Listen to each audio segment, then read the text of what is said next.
Ada permintaan melalui nama Pratikno disampaikan kepada kubu sebelah sana, Prabowo, supaya nama Gibran segera ditetapkan sebagai baca pres. Dengan disebutnya nama Gibran berkali-kali dalam permohonan itu, ditambah lagi Presiden Jokowi sebagai pihak pemberi keterangan di dalam perkara permohonan itu, maka genaplah di situ adanya hubungan pertalian darah karena secara semenda, sehingga menurut Undang-Undang Kekuasaan Kehakiman pasal 17, Hakim Anwar Usman harus dari sejak awal mendeklar di dalam persidangan bahwa dirinya berada dalam konflik kepentingan sehingga harus mengundurkan diri. Halo Tribuners, Tribun on Fokus kembali menjumpai Anda bersama saya Tini Afsin. Di tengah memanasnya politik, keluarga Presiden Joko Widodo mulai dari Presiden sendiri, kemudian ada Gibran Rakabuming Raka, Kaisang Pangarep hingga Ketua Mahkamah Konstitusi Anwar Usman hari ini dilaporkan ke Komisi Pemberantasan Korupsi. Mereka dilaporkan atas dugaan korupsi, kolusi dan nepotisme oleh Tim Pembela Demokrasi Indonesia dan Persatuan Advokat Nusantara. Sebenarnya apa yang mendasari pelaporan ini? Kita akan membahas lebih lanjut bersama Koordinator TPDI, Petrus Celestinus yang sudah bergabung dengan kami dalam sambungan Zoom. Halo, selamat malam Bang Petrus. Selamat malam juga dengan Tribun. Baik, terima kasih sebelumnya Bang sudah berkenan untuk mengobrol bersama kami di Tribun on Fokus malam hari ini. Baik, langsung saja ini hari ini Senin 23 Oktober TPDI bersama Perkat Nusantara melaporkan keluarga Presiden Jokowi ke KPK begitu soal dugaan KKN. Apa yang sebenarnya mendasari pelaporan ini begitu Bang? Ya, pertama karena semenjak perkara nomor 90 PUU Strep 21 garing 2023 diputus oleh Mahkamah Konstitusi, maka publik langsung memberi label bahwa Mahkamah Konstitusi itu adalah Mahkamah Keluarga. Karena pernyataan masyarakat bahwa Mahkamah Konstitusi berubah menjadi Mahkamah Keluarga, maka Tim Pembela Demokrasi Indonesia sangat berkepentingan untuk mencari tahu mengapa mahkamah ini diubah namanya atau diberi nama oleh masyarakat sebagai Mahkamah Keluarga. Ternyata di sana terdapat bahwa Ketua Mahkamah Konstitusi yaitu Bapak Anwar Usman dan juga Hakim Konstitusi memiliki hubungan keluarga semenda atau karena perkawinan dengan adik dari Presiden Jokowi, sehingga dengan hubungan itu mestinya perkara-perkara uji material undang-undang, terlebih-lebih uji perkara nomor 90 PUU 21/2023, karena di situ nama Gibran Rakabuming Raka disebut berkali-kali oleh pemohon, maka dengan disebutnya nama Gibran berkali-kali dalam permohonan itu, ditambah lagi Presiden Jokowi sebagai pihak pemberi keterangan di dalam perkara permohonan itu, maka genaplah di situ adanya hubungan pertalian darah karena secara semenda, sehingga menurut Undang-Undang Kekuasaan Kehakiman pasal 17, Hakim Anwar Usman harus dari sejak awal mendeklar di dalam persidangan bahwa dirinya berada dalam konflik kepentingan sehingga harus mengundurkan diri.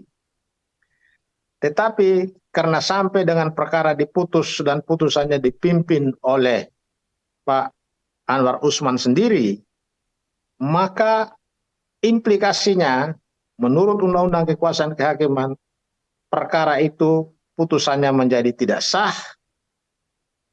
Hakim Konstitusi diberi sanksi administratif dan dipidana. Karena di situ disebut dipidana, maka TPDI berkepentingan mengambil inisiatif membawa persoalan ini ke KPK. untuk dilakukan penyelidikan. Jadi tadi TPDI belum menyebut siapa sebagai yang dilaporkan. Tetapi TPDI mencatat sejumlah nama, ya, kira-kira 18 nama disebutkan di dalam, diminta supaya terkait dengan dugaan kolusi dan nepotisme di dalam kaitan dengan perkara nomor 90 PUU garing 2021 garing 2023, diperiksa apakah terdapat peristiwa pidana kolusi dan nepotisme. Nah, untuk mendapatkan peristiwa itu sebagai kolusi dan nepotisme, maka TPDI meminta sejumlah nama untuk didengar. Antara lain ya Presiden Jokowi, Anwar Usman sebagai Ketua Mahkamah Konstitusi, Gibran Rakabuming, nama Pratikno, nama Prabowo Subianto, dan bahkan 9 hakim konstitusi itu pun diminta untuk didengar, semua didengar sebagai saksi. Bahwa nanti dari 9 orang atau dari 18 orang yang disebut namanya di dalam surat laporan itu, seandainya menurut menurut KPK bahwa terdapat sejumlah orang yang bisa saja disebut melakukan dugaan tindak pidana kolusi atau nepotisme, maka hal itu sepenuhnya wewenang KPK untuk menentukan. Jadi bukan TPDI atau Perangkat Nusantara yang menentukan mereka sebagai pelaku. TPDI dan Perangkat Nusantara hanya menyampaikan informasi bahwa ada dugaan tindak pidana kolusi dan nepotisme, dan untuk itu KPK diminta untuk melakukan pengusutan. Dan untuk masuk kepada siapa pelakunya atau ada peristiwa pidana atau tidak, tolong periksa sejumlah orang ini sebagai saksi. Itulah substansi daripada surat laporan atau informasi yang disampaikan tadi ke KPK. Begitu. Baik, tadi dikatakan bahwa ada sejumlah saksi juga yang harus terlibat dalam KKN ini, salah satunya ada Pak Pratikno begitu. Apakah keterlibatan Pak Pratikno ini menurut TPDI sendiri, Bang? Jadi kita bersumber kepada investigasi Tempo, sebagaimana di dalam sebuah podcast YouTube yang disebut sebagai bocor alus politik.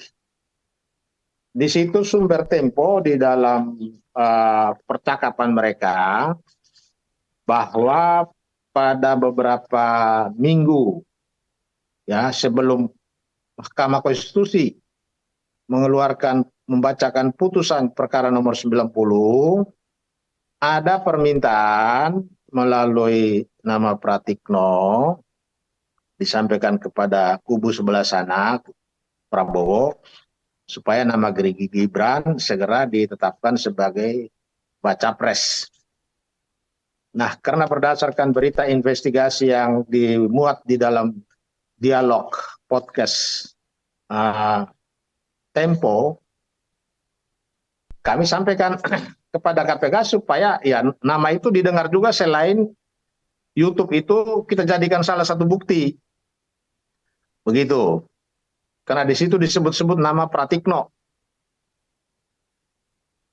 Sehingga nama Pratikno dimasukkan di dalam laporan tadi sebagai salah satu orang saksi yang kita minta supaya KPK mendengarkan penjelasannya. Berarti bisa saya simpulkan begitu, dugaan dari KKN ini sendiri tidak hanya dilakukan oleh keluarga Jokowi begitu ya, ada beberapa saksi yang terlibat begitu atas Jadi bukan penilaian begitu maksudnya. TPDI. Bahwa ada dugaan terjadi tindak pidana kolusi dan nepotisme. Ya toh? Tetapi untuk sampai kepada apakah ini peristiwa pidana atau bukan, kita minta KPK yang melakukan penyelidikan. Bahwa dari penyelidikan itu seandainya KPK menemukan ada peristiwa tindak pidana kolusi dan nepotisme, maka KPK akan meningkatkan pemeriksaannya untuk menemukan siapa pelakunya. Nah, untuk menentukan siapa saja pelakunya, kita minta supaya KPK mendengar keterangan sejumlah orang yang namanya sudah kami sebutkan tadi, yaitu ada sekitar 18 nama. Nama itu diantaranya Presiden Jokowi, Anwar Usman, Gibran Raka Buming Raka, dan lain-lain. Ada Pratikno, ada Prabowo Subianto, dan ada 9 hakim konstitusi, ada nama pemohon itu sendiri. Kita minta untuk didengar. Nanti dari hasil pemeriksaan sebagai saksi di antara sekian banyak orang itu, kira-kira siapa yang menjadi pelakunya, itu semua menjadi kewenangan KPK, bukan kewenangan kita. Masyarakat hanya memberikan informasi atau laporan supaya KPK sebagai lembaga yang punya kewenangan untuk melakukan penyelidikan dan penyidikan, ya silakan dia lakukan. Begitu. Baik. Apa kemudian bukti pendukung laporan dugaan KKN keluarga Jokowi yang disiapkan oleh TPDI sendiri? Tadi apakah hanya soal mahkamah keluarga seperti yang disebutkan tadi, kemudian juga adanya saksi-saksi yang perlu diperiksa tadi, begitu Bang? Jadi bukti yang kita sertakan di dalam laporan tadi, putusan Mahkamah Konstitusi nomor 29, nomor 51, nomor 55, nomor 90, nomor 91, nomor 92, garis miring, PUU Stret 21, garis miring 2023, tanggal 16 Oktober 2023. Ya, itu putusan-putusan. Yang kedua, risalah rapat permusyawaratan hakim perkara nomor 90 dan perkara nomor 91. Yang ketiga, surat laporan dan surat somasi dari Pergerakan Advokat Nusantara kepada Mahkamah Konstitusi yang meminta seluruh hakim konstitusi supaya mundur dari perkara uji material untuk perkara 21, perkara 29, 51, 55 sampai dengan perkara 90. Tetapi ternyata tidak diindahkan somasi itu, sehingga pada tanggal 18 Oktober kemarin TPDI menyerahkan laporan dugaan pelanggaran etik kepada Mahkamah Kehormatan Majelis Kehormatan Mahkamah Konstitusi. Begitu. Baik. Tadi Di samping sudah saksi-saksi yang kita sebutkan mulai dari Jokowi sampai dengan pemohon itu. baik. Jadi Soal 18 nama itu adalah diminta untuk didengar keterangannya sebagai saksi, bukan dilaporkan sebagai pelaku, tidak. baik. Kemudian soal kejanggalan keputusan MK begitu. Kata-katanya akan diusut oleh Dewan Etik MK. Dan jika nantinya Dewan Etik MK tidak menemukan kejanggalan, apakah pelaporan ini kemudian akan dicabut begitu, Bang? Tidak.